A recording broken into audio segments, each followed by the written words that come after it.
Well, thank you so much, Efua, for inviting me to your Black History Month celebration. It's such a pleasure to be here, such a joyous event. So on the podcast at the moment, I'm doing this series called Amplifying the Voices of Harlow. And I thought that your voice and what you're doing here is really something that's important for us to share. So tell me a little bit about what this event means to you. This event means a lot to me. It gives me energy, and it encourages me and empower me to be me. Yeah. And how does an event and a celebration like this do that? How does it give you that encouragement and that empowerment? You look at I look at myself, and then I ask, what's your purpose on earth? Why are you here? Why are you on earth? Do you have to make an impact? What is going on around you? And how do you feel about certain things that go on? And if you feel unhappy about it, is there anything you can do yourself to improve and to make you happy? Then you look at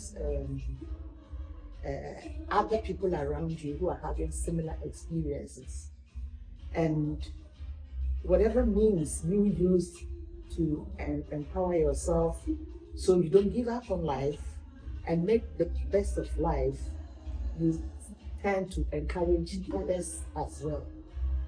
Then make sure that you make an impact. And with that in mind, you feel that before you can encourage somebody to go on in spite of the difficulties they find around themselves, you have to empower yourself. So you empower yourself, and then you're able to transfer that kind of energy onto others to fight against injustice and aim towards the fairness of the community. So that we achieve a community where everybody feels they belong and can contribute whatever they have towards the happy community. Yes, and this Black History Month celebration, it started because of the experiences of the past. People who experienced unfairness, injustice, and so on, and how they were encouraged to move on.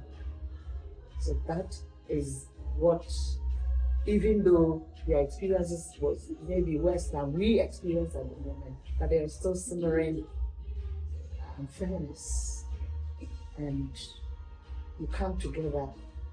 The togetherness is what gives the strength and the courage. And finding your purpose can be scary, and you can be lost within that for a long period of time. Exactly. Me personally, it took me a very long time to discover what I'm doing here on Earth, and I was very lost through that pursuit and confused as well.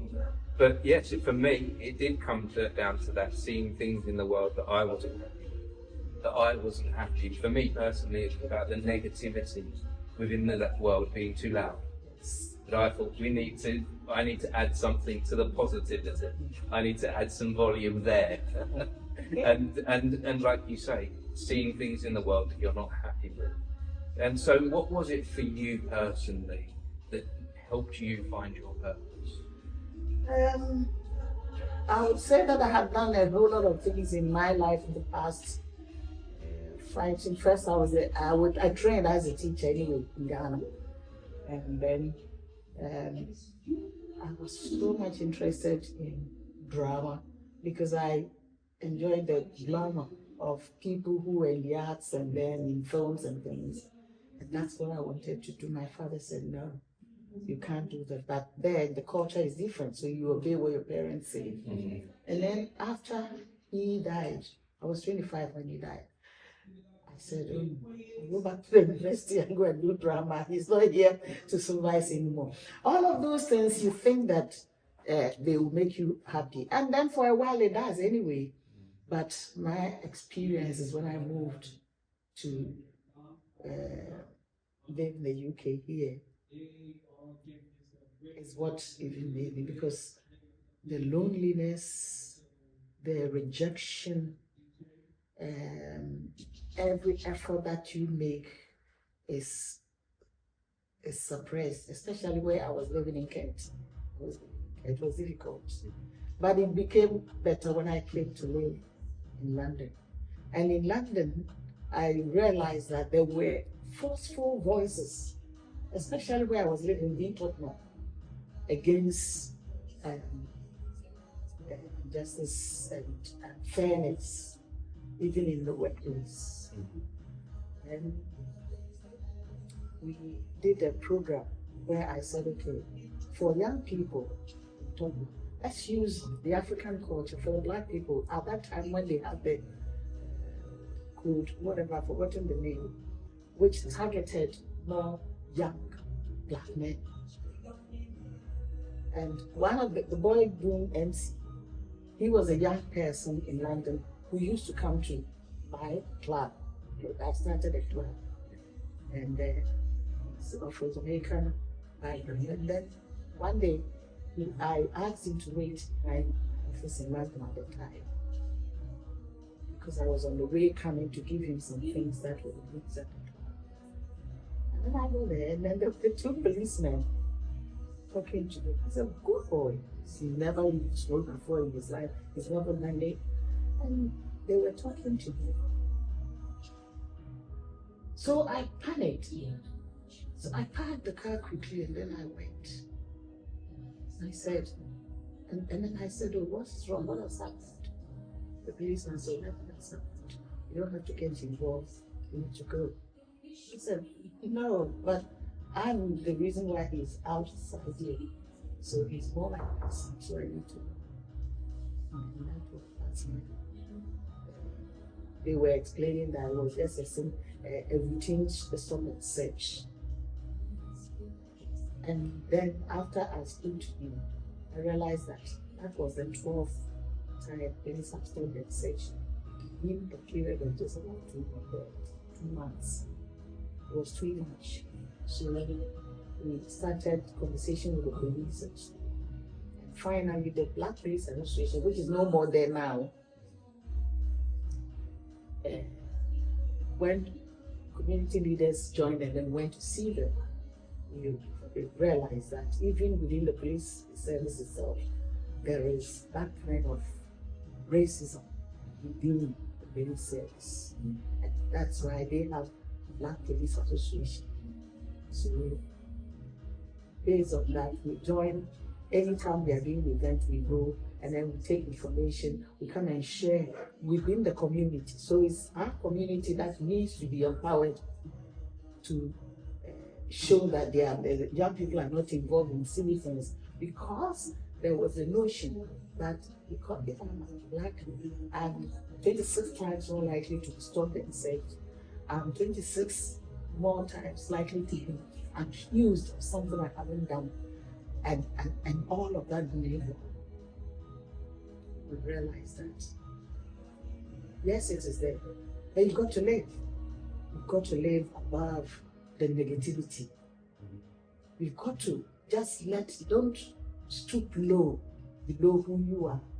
Be you, and a kind, a sensible young person without crime. Don't get involved in any silly things. Grow up to be a good citizen within the community. It doesn't matter if the people around you don't see it. It will be painful if you are accused of something you haven't done and you suffer for it, you are punished for it. It will be painful, but it still doesn't have to break you down. It still doesn't have to reduce you to the level of a criminal. So have you any idea where this targeting, where this racism comes from? It's difficult to tell, But I would say it's maybe lack of education. Well, we have to wave, but it's got a sensor for the lights. Hold on, let me just do a quick wave and they'll come back on. Oh, there we go. We'll pause that there. We'll start again. So I'll ask that question one more time. So, so the targeting that you talk about and the racism that you've experienced, do you have any idea where that comes from? To be honest, it's difficult because from the other side, somebody will say, "Oh, because a lot of people, there's black against black crime, there's this, they do drugs and so on." Yes, there is much more poverty within the black community, more than maybe any other but it is not the poverty that moved them, because to be honest, from Tottenham, the young people that we were working with at the time, some of them were even crying because there was the Great City Academy, that there was an issue, a problem there. The black community didn't even have enough money to be buying guns and things like that. But there was a group, the Turkish group within that place, together with white people who own these things, and sometimes they pull a gun to your head, sell these drugs for me, and if you don't do it, I'll kill you.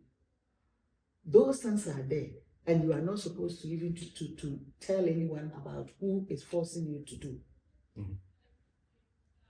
So it's difficult for me to say, pinpoint and say exactly this is where it is coming from.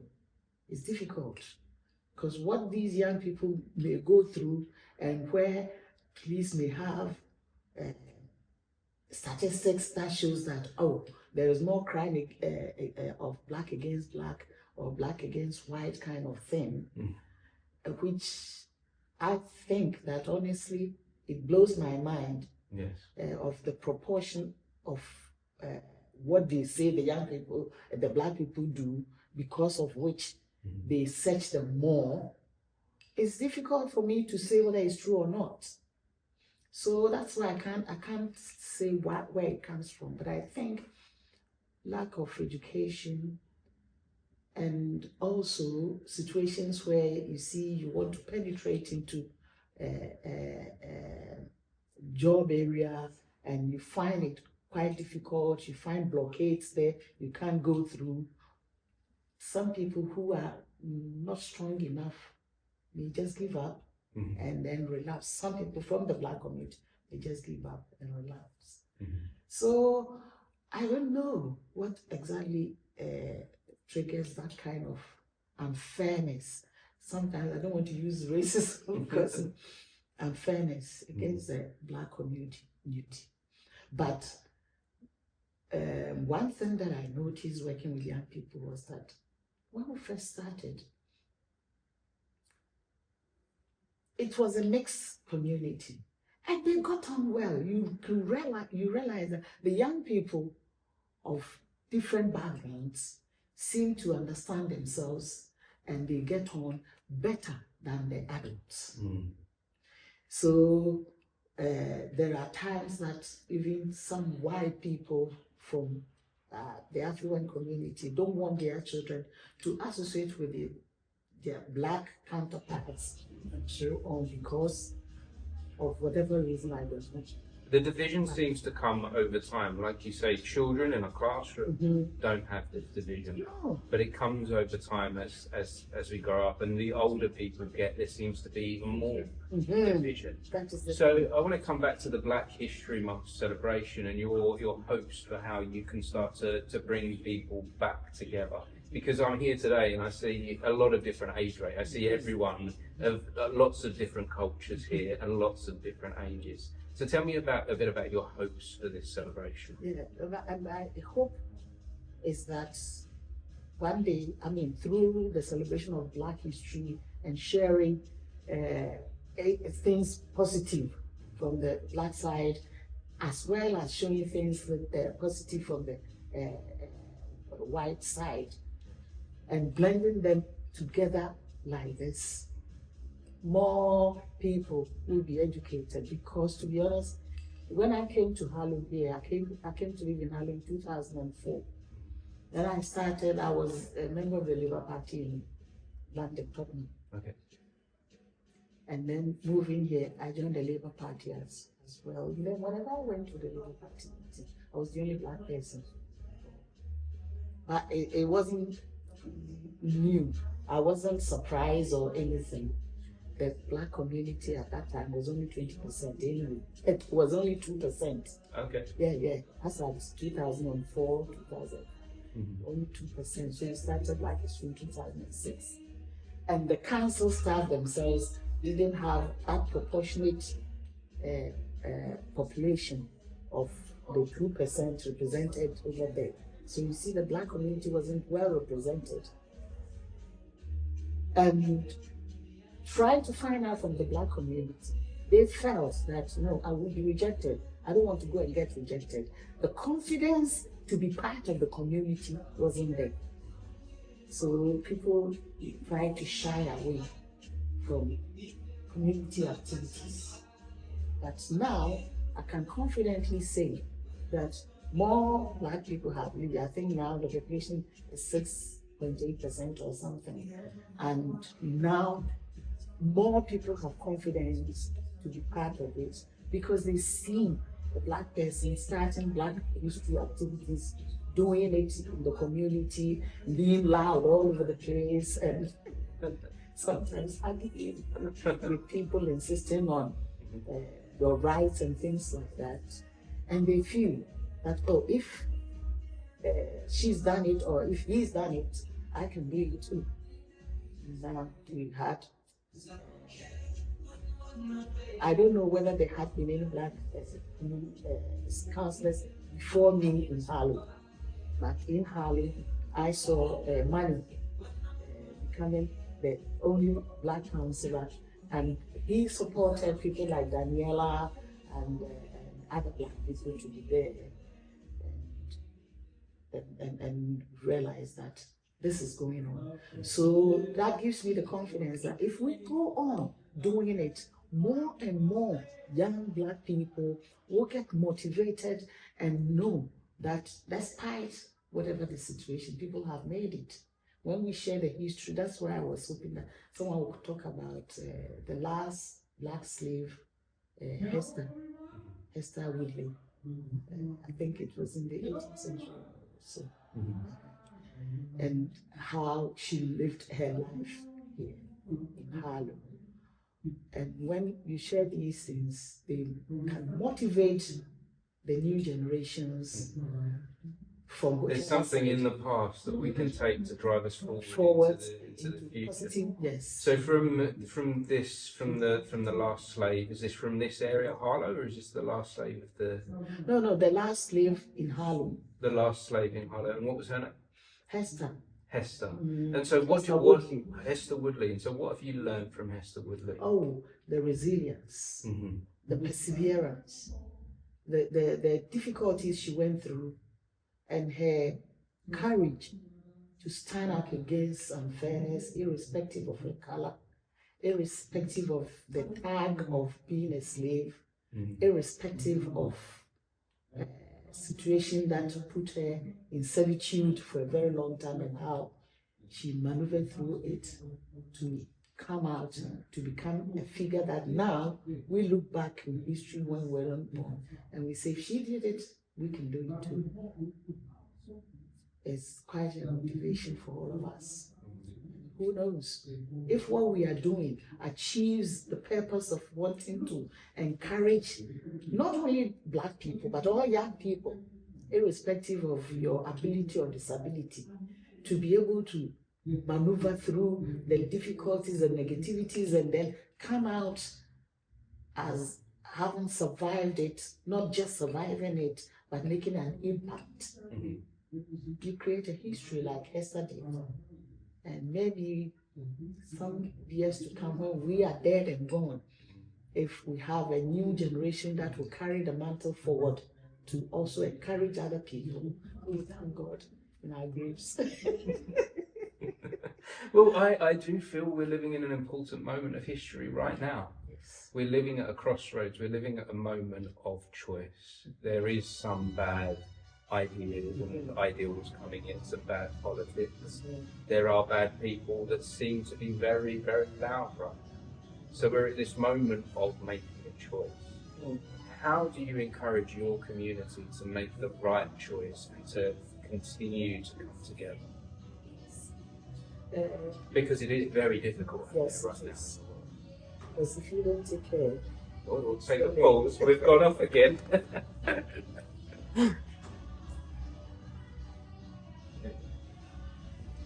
So, what I think is that if we can, and I always look at it also in terms of beliefs, in terms of your religious beliefs? Yes, as well. I put it all, but because as an African, you just can't keep it out of it. So what I see... It's part of who you are. You've grown up, it's part of your culture. Yes. So what I believe is that first and foremost, if we can encourage the new generation in terms of focus on what you want to achieve, what are your aspirations? Sit down, see, what do you want to be? A bad person or a good person who makes impact on other people for people to see and emulate what you do in an effort of creating a better world? Or are you going to let the negativity overshadow your good nature? So it's a choice. You said it's a choice. Okay, when you focus on your targets, and that target is a positive one, and you focus on it, and whenever the negativity comes in, you turn your eye off it and focus on it, you will achieve the best. That target. So there is this expression that says, obstacle is what you see when you shift your focus from your target. Then you see that, oh, I can't do it because I'm black. Oh, I won't be able to do it because and always wanting other people to compromise and give you way, without you yourself focusing on the way that is already there. Because everybody has a purpose. But if you shift your focus from the purpose, then you see... And again, that comes back to why it's so important to find your purpose. Exactly. I believe that wholeheartedly, that I think that that's what's lacking for a lot of people with this purpose. And I think that's at the core of what's going wrong with a lot of our society. That there is a generation coming up without purpose, and so I encourage them, from me connecting with others, to talk to each other more, to discover that purpose through communication, and to embrace other communities, people that are different than you. And right now, communication is even reducing, because you go to a home, young people are there, they're on their phone. So they are looking at what is over there, and parents themselves are busy at their computers and so on. So the family kind of communication is even about, because it is through communication that you learn to find a purpose. See, people don't copy blindly when they have somebody to discuss with them and look at the pros and cons of what future they want. To achieve it. So, like we're saying, yes, that is finding your purpose. Know who you are and being who you are. Well, that's a really wonderful note to leave with. Thank you so much for sharing. Thank you so much for putting on this event, this celebration. So, one last question to end this one for you. Tell me just a little bit about your hopes and dreams for Black History Month for the future. My hope is that for the future, there will be that equality, because like I was saying about pregnant, people were shy about their backgrounds. Not long ago, Black people wanted to be white so much to feel accepted, so there was the bleaching and kind of things. all things are now buying. The young people, the children initially, they sign their name and write your ethnicity. They will say British. It doesn't matter, and that's good for them anyway to identify themselves. But after a year or two, I realized that somebody will write, I'm a Nigerian, British Nigerian. They don't even say British African or British Caribbean, British Nigerian, which is this. It's knowing yourselves and embracing it. So I believe that continuous use of Black history will help the Black new generation to embrace who they are and accept their Blackness, that the color of the skin doesn't really matter. But the person within you, the good person within you, is it. So it's our hope that in future, through Black history, they will learn to accept themselves. And also through Black history, some of the cultural practices that maybe the Black children are brought up with could be shared among our white counterparts. Because when you understand both cultures, it's easier to integrate well and then see the goodness in each other. Maybe through Black history, we can educate each other. Wonderful. What a wonderful message. Again, thank you so much. And if anyone was watching or listening to this conversation, we appreciate you for joining us. Thank you. Thank you, that was wonderful. Thank you for coming. No, I really do appreciate it. What a wonderful celebration. Thank you.